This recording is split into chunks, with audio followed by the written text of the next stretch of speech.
Hey everyone, in this session we will discuss a very important topic from the life process respiration part, that is transportation of gases.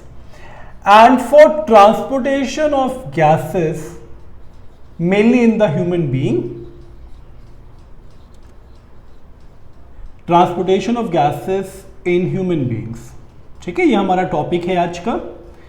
और human beings में transportation के लिए सबको पता है कि the medium is blood. Okay, so blood is the medium for the transportation of gases. Okay, तो blood the medium for the transportation of gases. हालांकि ये न्यूट्रिएंट्स को भी ट्रांसपोर्ट करता है, वेस्ट का रिमूवल भी करता है, बट अभी हम लोग ट्रांसपोर्टेशन ऑफ गैसेस की ही बात करेंगे। ओके, और ब्लड के जो टू कंपोनेंट्स हैं, इन्हीं टू कंपोनेंट्स को इन्वॉल्व करना है ट्रांसपोर्टेशन में, बिकॉज इन्वॉल्व है। तो फर्स्ट कंपोनेंट जो ब्लड का है दैट इज प्लाज्मा। ओके, और सेकेंड कंपोनेंट इज कॉर्पुसेल्स और द ब्लड सेल्स। तो कॉर्पुसेल्स इंक्लूड्स आरबीसीज, डब्ल्यूबीसीज एंड प्लेटलेट्स। ठीक है बच्चों, ये ब्लड सेल्स की बात हो गई। और अब सबसे इंपॉर्टेंट जो बात है वो ये है कि ट्रांसपोर्टेशन में सिर्फ प्लाज्मा एंड आरबीसीज इन्वॉल्व्ड है, WBC and platelets transportation of gases में इन्वॉल्व्ड नहीं है। पहले आरबीसी की बात करते हैं। तो आरबीसी में 98% ऑफ ऑक्सीजन, ठीक है, 98% of oxygen transported through the RBC.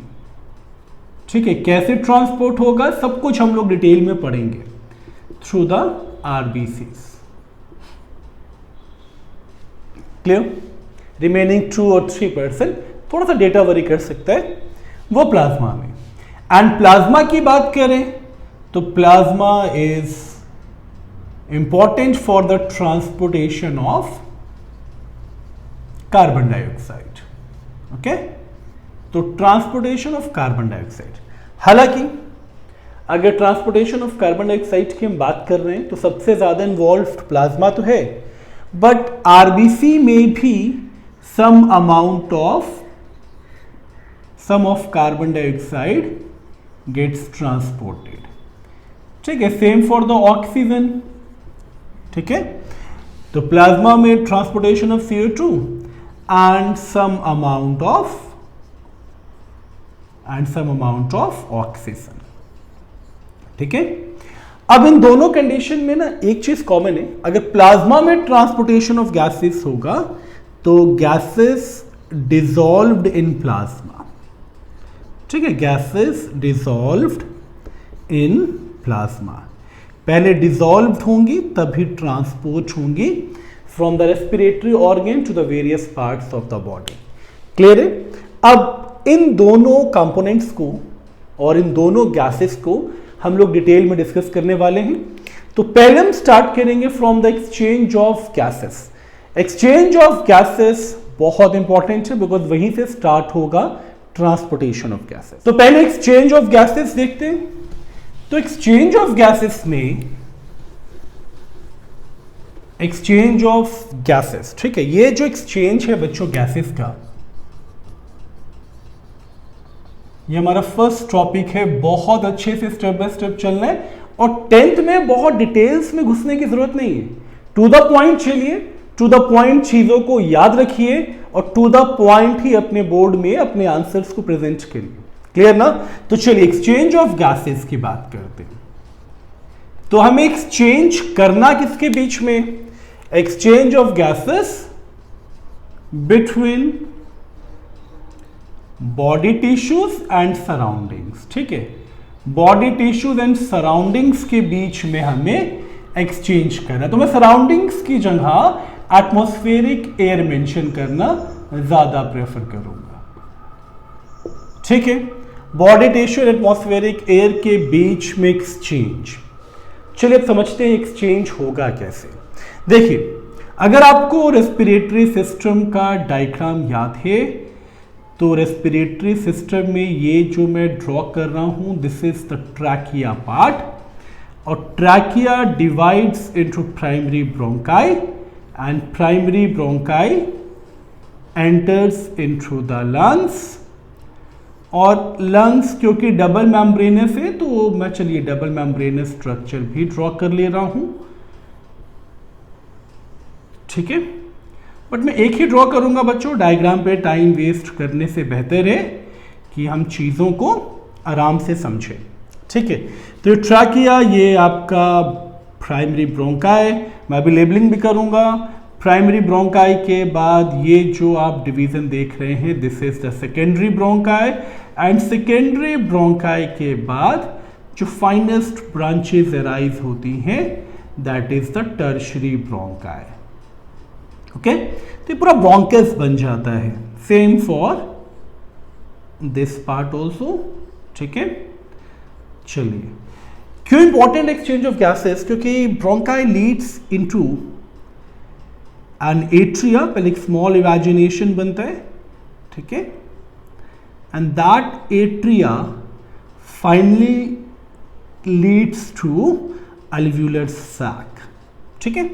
कुछ इस तरह से स्ट्रक्चर, जिसको मैं अगर बाहर शो करूं तो ये इस तरह से एक लोब लाइक स्ट्रक्चर बन जाता है, ठीक है। फिर यहाँ बहुत सारी ब्लड कैपिलरीज प्रेजेंट होती हैं। तो चलिए अब इसको वन बाय वन लेबल करते हुए चलते हैं। तो ये हो गया आपका ट्रैकिया वाला पार्ट, ओके। ये आपका प्राइमरी ब्रोंकाई,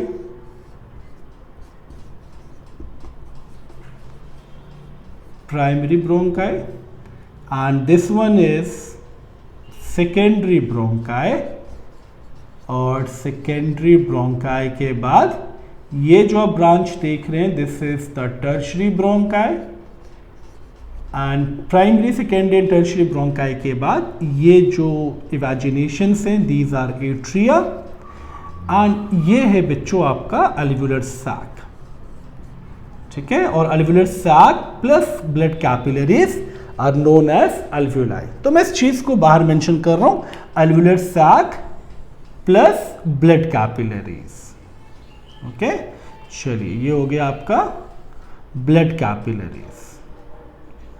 इसको थोड़ा सा और ब्रॉड करते हुए चले, तो ये हो गया आपका ब्लड कैपिलरी। तो दिस इज ब्लड कैपिलरीज, ठीक है। और ये जो डायग्राम आप देख रहे हैं, this is alveolar sac, alveolar sac।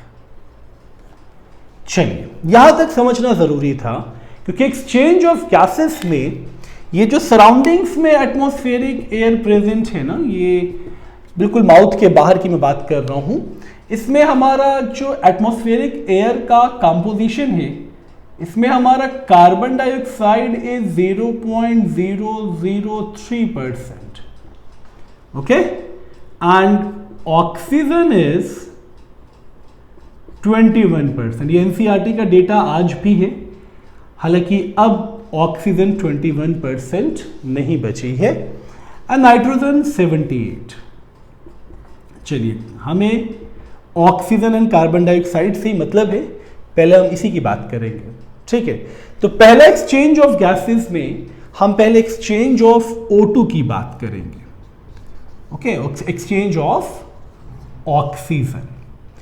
And exchange of oxygen में सिर्फ एक चीज आपको ध्यान में रखनी है कि ये पूरा जो प्रोसेस ऑफ ऑक्सीजन एक्सचेंज है, it is based on concentration gradient, okay. Concentration gradient का मतलब क्या हुआ कि कहीं पे हाई होगा, कहीं पे लो होगा, है ना। और in the other sense we called it as diffusion. चलिए, एक्सचेंज के लिए हमें सिर्फ एक प्रोसेस पे टारगेट करना है, डिफ्यूजन या कंसंट्रेशन ग्रेडियंट। क्लियर है ये? यानी ये चीज तो क्लियर हो गई कि एक्सचेंज ऑफ O2 जो है, it's a passive phenomena. Passive phenomena यानी इसमें एक्सपेंडिचर ऑफ एटीपी नहीं है, तो no expenditure of energy, energy खर्च नहीं होने वाली, no expenditure of ATP. Clear है ये?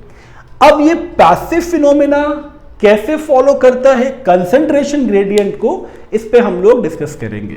देखिए यहां पे जो ऑक्सीजन है, पहले हम O2 की बात कर रहे हैं ना, तो ऑक्सीजन हमारे पास बाहर है 21%, क्लियर? और ये जो अल्वियोलर सैक है, इस सैक में हमारे पास जो ऑक्सीजन है वो है अराउंड 5.4%, ठीक है? 5.4, बाहर 21%। जो ऑक्सीजन यहां पे स्टोर्ड है इसे हम रेजिडुअल वॉल्यूम या रिजर्व वॉल्यूम भी बोलते हैं। क्लियर हुआ ये? तो some amount of oxygen always remains in the alveoli which is known as residual volume. और ये है कितना? 5.4, बाहर कितना है? 21। तो कंसंट्रेशन ग्रेडियंट डिफ्यूजन क्या बताता है? Movement of gas from the higher concentration to the lower concentration. यानी ये ऑक्सीजन हाई कंसंट्रेशन से लो कंसंट्रेशन की तरफ अगर जाएगा तो एटमॉस्फेरिक एयर से बॉडी टिश्यू तक जाएगा। सिंपल। तो पैसिव फिनोमेना ये कहता है कि the concentration of oxygen is 21% in atmospheric air, ठीक है? whereas the concentration of oxygen in alveolar sac, ठीक है, is 5.4% as residual volume। Residual volume को मैं रेड से इसलिए लिख रहा हूं ताकि आपको पता होना चाहिए कि वो जो ऑक्सीजन प्रेजेंट है वहां पे वो लंग्स में हमेशा रिमेन रहता है। ओके, तो रेजिडुअल वॉल्यूम मतलब some amount of oxygen remains in the alveolar sac. So 21% is higher amount. Okay, through diffusion it moved towards the low concentration, that is 5.4%, यानी 5.4% is the lower amount। और ये movement हुआ कहां से कहां तक? From the atmospheric air to the alveolar sac. Okay, तो ये जो मूवमेंट है डिफ्यूजन का from higher concentration to lower concentration, इसमें कोई भी एनर्जी एक्सपेंडिचर नहीं है क्योंकि ये सिर्फ कंसंट्रेशन ग्रेडियंट फॉलो करता है। और सिर्फ आपको ये याद रखना है 21% टू 5.4%। 5.4% कहाँ से आया? क्योंकि हमारे लंग्स में कुछ अमाउंट ऑफ ऑक्सीजन हमेशा स्टोर्ड रहता है। आपने बहुत सारी मूवीज़ में या टीवी सीरियल्स में कुछ एपिसोड्स देखे होंगे जहाँ पे किसी पर्सन को हार्ट अटैक की कंडीशंस हो जाती हैं या डेफिशिएंसी ऑफ ऑक्सीजन की वजह से वो सफोकेट करने लगता है। उस कंडीशन में क्या होता है? उसके लंग्स को हम प्रेस करते हैं, पाल्पिटेट करते हैं, और इस पाल्पिटेशन से जो कंसंट्रेशन ग्रेडियंट है वो डेवलप हो जाता है और उसके चांसेस ऑफ सर्वाइवल बढ़ जाते हैं। बात समझ में आई? ये है आपका सिंपली एक्सचेंज ऑफ ऑक्सीजन। अब हम लोग एक्सचेंज ऑफ कार्बन डाइऑक्साइड देखेंगे। तो कार्बन डाइऑक्साइड की अगर बात करें तो कार्बन डाइऑक्साइड का डिफ्यूजन और इजी है। क्यों इजी है? उसका रीजन ये है कि यहाँ पे भी हमको सेम पैसिव फिनोमेना यानी कंसंट्रेशन ग्रेडियंट ही फॉलो करना है। चलिए अब देखते हैं एक्सचेंज ऑफ CO2। तो exchange of carbon dioxide, exchange of CO2, यहां पे भी सेम दो कॉन्सेप्ट्स लागू होंगे। एक तो ये पैसिव फिनोमेना है, ठीक है। नंबर 2 ये भी फॉलो करेगा कंसंट्रेशन ग्रेडियंट, यानी यहां पे भी मूवमेंट होगा from higher concentration to lower concentration. एक एक लाइन बहुत ध्यान से सुनिए। अब यहां पे कॉन्सेप्ट क्या है कि जब ये जो वेसल देख रहे हैं ना, ये पल्मोनरी आर्टरी है। जब पल्मोनरी आर्टरी लंग्स के पास पहुंचती है तो इनके पास 52.7% ऑफ CO2 है, ठीक है, इन पल्मोनरी आर्टरी। ठीक है, in pulmonary artery there is 52.7% of carbon dioxide पूरी बॉडी का वेस्ट है ये। 52.7% मतलब पूरी बॉडी का वेस्ट है ये, जो लंग्स तक जा रहा है फॉर द फर्दर ऑक्सीजनेशन। और बाहर कितना है मैं ऑलरेडी बता चुका हूं, बाहर कितना है। And whereas in atmospheric air में कितना है ये? It is about 0.03%। ओके, अब एक तरफ से फिर से वही सेम चीज 52.7%, ओके, और दूसरी तरफ 0.03%, यानी एक तरफ हायर अमाउंट, दूसरी तरफ लोअर अमाउंट। प्रोसेस क्या लगेगा? डिफ्यूजन यानी पैसिव फिनोमेना। और ये मूवमेंट हायर वाला से लोअर वाला हो कहां से कहां रहा है? From the body tissue to the atmospheric air. चलो, यानी यहां तक ब्लड का इन्वॉल्वमेंट नहीं था, ये सिंपल एक्सचेंज ऑफ गैसेस था। एंड इसको सिंपल एक्सचेंज इसीलिए बोलते हैं because it follows passive phenomena, that is concentration gradient. अब इस मूवमेंट के बाद transportation of gases in blood is very important. ठीक है, अब हम लोग को ब्लड के बारे में डिस्कस करना है, क्योंकि बच्चों ब्लड इज द मीडियम। ठीक है, ये मैंने सबसे पहली लाइन बोली थी इस टॉपिक को स्टार्ट करने से पहले कि blood is the medium for the transportation of gases.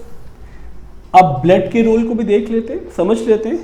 तो पहले हम लोग transportation of gases in blood देखेंगे। ठीक है, यानी between blood and body tissue. तो transportation of gases between blood and body tissue. चलिए, है ना, क्योंकि हम लोग यहां ऑलरेडी डिस्कस कर चुके हैं medium for transportation of gases is blood. Okay, बात समझ में आ गई ना? तो transportation of gases between blood and body tissue. और इसमें सबसे पहले हम ट्रांसपोर्टेशन ऑफ ऑक्सीजन डिस्कस करेंगे। बहुत इजी है और इसको समझना ना बहुत ज्यादा ही इजी है अगर आप थोड़ा सा फोकस्ड हो जाए तो ट्रांसपोर्टेशन ऑफ ऑक्सीजन। अब ऑक्सीजन का ट्रांसपोर्टेशन 97 to 98% थ्रू आरबीसी। तो आरबीसी के पास क्या है? RBC transports 97 to 98% of oxygen. इतना ट्रांसपोर्टेशन कैसे हो सकता है? Because of oxygen carrying pigment. चलिए, अब आती है उस पिगमेंट की बात, कॉल्ड एज हीमोग्लोबिन। ठीक है, हीमोग्लोबिन। और आपको पता है haemoglobin is made up of two components, that is haem and globin. हालांकि ग्लोब्यूलिन है and haem is the iron part. ठीक है, हीम मीन्स हेमाटाइट। ठीक है, हेमाटाइट और of the iron. And globulin क्या है? Globulin is a plasma protein. ठीक, अगर इनके परसेंटेज की बात करें तो globulin protein is about 95%, haem part, iron part is only 5%। ये भी क्लियर? अब एक चीज जो सबसे ज्यादा इंपॉर्टेंट है, मान लेते हैं बच्चों this is the haemoglobin of the RBC. ठीक है, तो आरबीसी की मेम्ब्रेन को मैं इस तरह से ड्रॉ कर रहा हूं। ठीक है, तो this is the membrane of RBC. तो ये आरबीसी का सेल मेम्ब्रेन है। ठीक है, सेल मेम्ब्रेन है और ये जो आप स्ट्रक्चर देख रहे हैं ये स्ट्रक्चर है हीमोग्लोबिन का। ठीक है, हीमोग्लोबिन का। और आप एक चीज तो जानते हैं ना कि आरबीसीज नॉन न्यूक्लिएटेड होते, इवन मेम्ब्रेन बाउंड ऑर्गेनेल्स भी नहीं होते। ये वीडियो ट्रांसपोर्टेशन वाले चैप्टर में ऑलरेडी मेरे चैनल पे है, एक बार आप देख लीजिए उस चीज को भी। चलिए हम बात करते हैं हीमोग्लोबिन की। तो हीमोग्लोबिन पे एक चीज आपको ध्यान से बिल्कुल हटानी ही नहीं है कि हीमोग्लोबिन पे 4 एक्टिव साइट्स होती हैं, ओके, और ये एक्टिव साइट हीम डेवलप करता है। बाकी ये पूरा पोर्शन जो आप देख रहे हैं सेंट्रल में, ये सिर्फ प्रोटीन पार्ट है। और ये जो साइट्स आप देख रहे हैं जिसको हम बोलते हैं linker site, okay, this one is known as linker site, ठीक है। और इस लिंकर साइट पे ही, हीम पे ही ऑक्सीजन बाइंड होगा, ग्लोब्यूलिन पे ऑक्सीजन बाइंड नहीं हो सकता। क्लियर हुआ ना? तो सिर्फ इस हीम वाले पार्ट पे ही ऑक्सीजन बाइंड होगा। तो एक हीमोग्लोबिन 4 ऑक्सीजन के मॉलिक्यूल को बाइंड करता है, तो that's why it is represented as HbO2/4। ये इसका रिप्रेजेंटेशन है। समझ में आया आपको?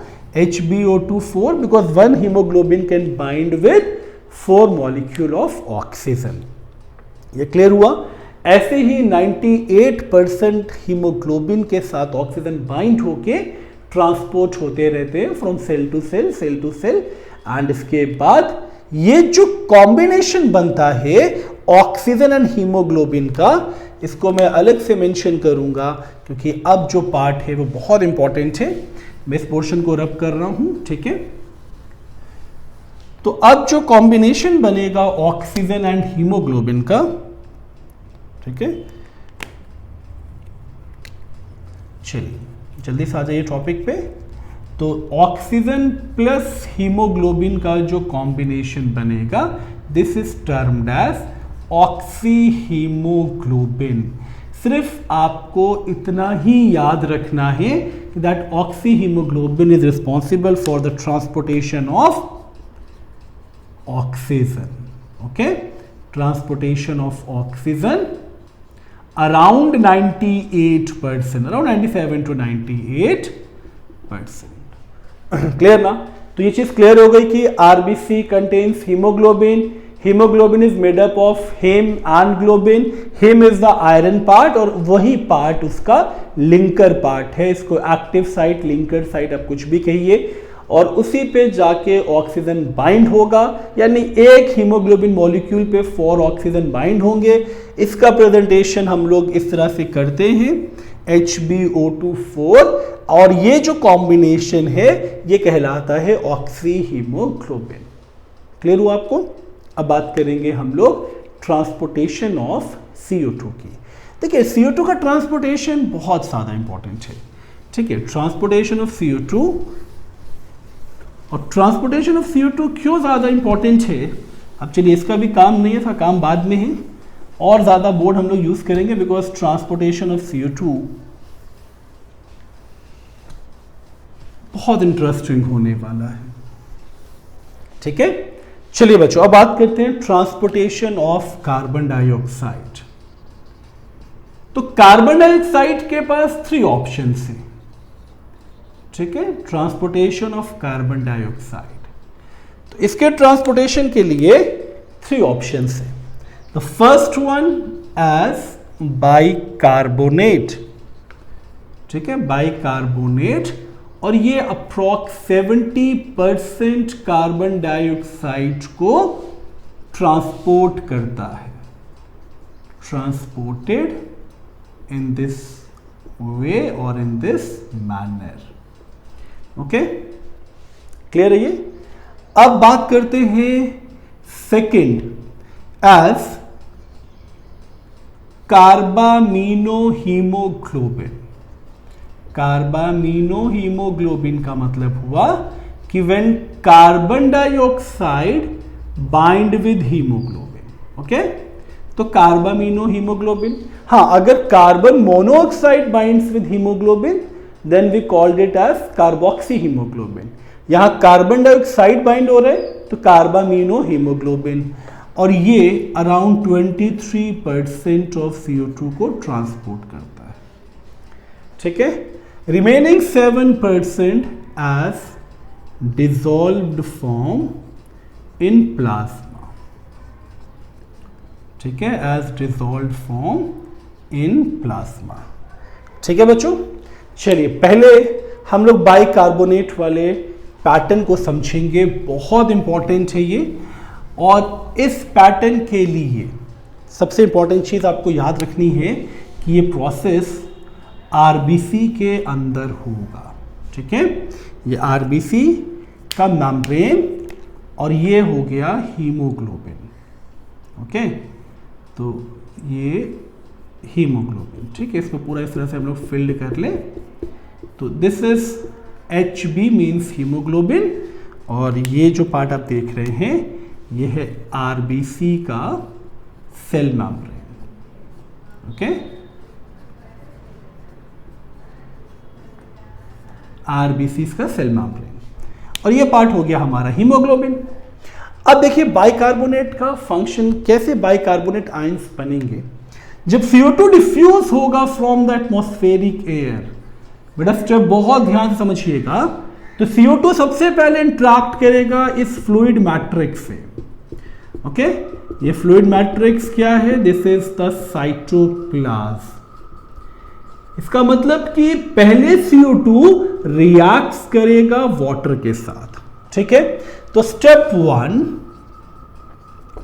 CO2 रिएक्ट्स विद वाटर, ठीक है। तो प्रोडक्ट क्या बनेगा? देखिए H के हमारे पास 2 मॉलिक्यूल हैं एंड कार्बन का सिंगल मॉलिक्यूल है, O2 यहां पे, 1 यहां पे, and H2CO3 is carbonic acid, okay. तो पहले जो प्रोडक्ट बनेगा कार्बोनिक एसिड, और carbonic acid is more unstable product. तो ये due to unstable nature carbonic acid step 2 में ब्रेक हो जाएगा। तो H2CO3 which is carbonic acid, और ये कार्बोनिक एसिड स्प्लिट होगा तो प्रोडक्ट बनेगा HCO3 प्लस H। अब ये HCO3 यानी हमने H2 थे तो सिर्फ एक H को अलग किया, बाकी HCO3 को एज इट इज रखा, और ये HCO3 है आपका बाइकार्बोनेट, ओके। और ये जो बाइकार्बोनेट के साथ H आप देख रहे हैं, दिस इज प्रोटॉन, और ये स्प्लिटिंग करता है एंजाइम कार्बोनिक एनहाइड्रेस, और ये कार्बोनिक एनहाइड्रेस जिंक को एज ए कैटलिस्ट यूज करता है फॉर द ब्रेकडाउन। अब हमको ये बाइकार्बोनेट प्रोडक्ट मिलेगा कहां पे? यहां पे HCO3 यहां बना हुआ है, और ये आरबीसी के अंदर बना हुआ है, ठीक है। अब देखिए सबसे इंपॉर्टेंट फिनोमेना स्टेप 3 पे होने वाला है। स्टेप 3 पे होगा क्या? बहुत इंपॉर्टेंट स्टेप है, ध्यान से समझिएगा इस चीज को। अब ये बाइकार्बोनेट बाहर डिफ्यूज होंगे, ठीक है। जब बाहर डिफ्यूज होंगे तो बाहर तो बेटा प्लाज्मा है, बाहर क्या है? प्लाज्मा है, ठीक है। तो बाहर प्लाज्मा प्रेजेंट है, और जब बाइकार्बोनेट बाहर जाएगा तो प्लाज्मा बदले में इसको क्लोराइड देगा। फिर से समझ में आया आपको? अगर बाइकार्बोनेट बाहर जाएगा तो यहां पूरा एक एक्सचेंज प्रोसेस है। मैं इसको यहां समझाता हूं स्टेप 3 में कि जो बाइकार्बोनेट है it diffuses out into plasma. ये बाहर निकल के प्लाज्मा में चला गया, ठीक, ये चला गया प्लाज्मा में, और इन टर्न इसके बदले क्या हुआ? Chloride diffuses from plasma into RBC, ठीक है। वो प्लाज्मा से निकल के आरबीसीज में आ गए, ठीक। इस स्टेप को क्लोराइड शिफ्ट भी बोलते हैं, बहुत इंपॉर्टेंट है ये, also known as chloride shift, ठीक है। और हैमबर्गर फिनोमेना, क्लोराइड शिफ्ट और हैमबर्गर फिनोमेना, ठीक है। तो क्लोराइड शिफ्ट क्यों इंपॉर्टेंट है ये तो आप पूछेंगे ही कि क्यों सर वो बाहर चला गया। एक्चुअली बाइकार्बोनेट जब बाहर जाता है ना, तो bicarbonate combines with sodium of plasma to form sodium bicarbonate. तो बाहर जो बना वो बना सोडियम बाइकार्बोनेट। क्लियर हुआ? अंदर क्या आया था? क्लोराइड। तो क्लोराइड जो है ये बाइंड होगा पोटेशियम के साथ to form potassium chloride. Clear? बाहर क्या बना? Sodium bicarbonate. तो सोडियम बाइकार्बोनेट बना प्लाज्मा के अंदर। पोटेशियम क्लोराइड कहां बना है? पोटेशियम क्लोराइड बना है आरबीसी के अंदर। और इसका रिजल्ट ये हुआ कि इट मेंटेन्स, ये जो स्ट्रिप आप देख रहे हैं, this strip is very important to maintain electrochemical neutrality. Okay, वो जो इलेक्ट्रिक चार्ज चाहिए for the movement of blood, उसको न्यूट्रलिटी करने के लिए ये स्ट्रिप होना इंपॉर्टेंट है, टू मेंटेन इलेक्ट्रोकेमिकल न्यूट्रलिटी। चलिए, ये भी स्ट्रिप क्लियर हुआ। कितना इंपॉर्टेंट स्ट्रिप था ये। तो बाइकार्बोनेट आयंस की फॉर्म में ट्रांसपोर्टेशन किस तरह से होगा, कहां बनेगा, फिर कहां डिफ्यूज्ड होगा, इन टर्न प्लाज्मा क्या देगा, ये सारे स्टेप्स आपको बहुत सिंपली याद रखने हैं। ओके, स्टैंडर्ड आंसर्स होंगे तो मार्क्स भी स्टैंडर्ड मिलेंगे। हो सकता है 1-2 पॉइंट आपके एनसीईआरटी में ना हो, बट मेरा फिनोमिना क्या है, ज्यादा पढ़ना तो कुछ तो याद रखना, है ना। आप ज्यादा पढ़ोगे तो कुछ तो याद रहेगा। और ये सारे स्टेप्स तो बहुत इंपॉर्टेंट है, इसमें कोई कॉम्प्लिकेटेड कोई डिफिकल्ट स्टेप तो है नहीं जो आपसे याद ना हो।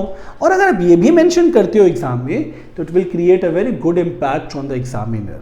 चलिए बात करते हैं सेकंड स्टेप की, that is as carbamino haemoglobin.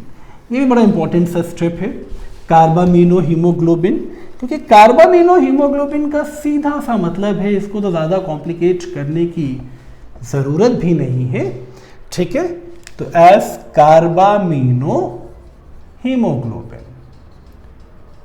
ठीक है बच्चों, अब ये स्टेप तब होगा जब ऑक्सीजन और हीमोग्लोबिन का डिसोसिएशन होगा। ये लाइन बहुत अच्छे से याद रखिएगा। As oxygen dissociates with haemoglobin, ठीक है, जब तक डिसोसिएशन नहीं होगा ना बच्चा, तो कार्बन डाइऑक्साइड बाइंड नहीं हो सकता है। तो जैसे ही डिसोसिएट होगा with haemoglobin, carbon dioxide binds with haemoglobin, ठीक है, HB stands for haemoglobin, to form carbamino haemoglobin. चलिए, ये स्टेप भी कहां हुआ? आरबीसीज के अंदर। कोई दिक्कत? सिंपल सा स्टेप था। थर्ड स्टेप जो अगेन इंपॉर्टेंट हो जाता है, that is as dissolved form. ठीक है, अब डिसॉल्व्ड फॉर्म का मतलब क्या है? कुछ नहीं, सिंपल सा स्टेप, क्योंकि जब कार्बन डाइऑक्साइड डिफ्यूज्ड होके आता है ना, तो उसको पहले वेसल्स को क्रॉस करना है, तब आरबीसी तक पहुंचना है। तो उस कंडीशन में होता क्या है ना कि some amount of carbon dioxide gets dissolved in the plasma. ठीक है, तो यहां पे प्लाज्मा एक मीडियम बन जाता है फॉर द ट्रांसपोर्टेशन। मैं इसको ज़्यादा एक्सपैंड नहीं करने वाला, बिकॉज आपके एनसीईआरटी ने इसको बहुत ज़्यादा खींचा भी नहीं है, तो मैं भी स्ट्रेट फॉरवर्ड चल रहा हूँ कि कार्बन डाइऑक्साइड डिसॉल्व हुआ प्लाज्मा में, तो यहाँ plasma will act as a medium. यहाँ ये बाइंड तब होगा, बस ये लाइन आपको याद रखनी है जो एनसीईआरटी ने मेंशन नहीं किया है, कि जब तक ऑक्सीजन डिसोसिएट नहीं होगा, कार्बन डाइऑक्साइड बाइंड नहीं होगा। और ये तीनों mode transportation of carbon dioxide के लिए बहुत इंपॉर्टेंट है। तो जितना इंपॉर्टेंट ट्रांसपोर्टेशन ऑफ ऑक्सीजन है, उतना ही इंपॉर्टेंट आपका transportation of carbon dioxide. And I hope कि ये टॉपिक इंटरेस्टिंग तो लगा होगा। अगर लगा है ना तो लाइक बटन प्रेस कर दो, नहीं लगा है तो कोई इशू नहीं है। नए व्यूअर्स चैनल को सब्सक्राइब कर लें, अगर उनका मन है तो कर लें, क्योंकि मैं कभी अपने व्यूअर्स को फोर्स नहीं करूंगा कि चैनल को सब्सक्राइब करें। हाँ, अगर आपको लगे कि ये कंटेंट आपके लिए सुटेबल है, परफेक्ट है, लर्निंग के लिए परफेक्ट है, देन आप सब्सक्राइब कर सकते हैं। एंड अगर सब्सक्राइब करते हैं तो बेल आइकन भी प्रेस करना ना भूलें। Thank you so much for giving your time.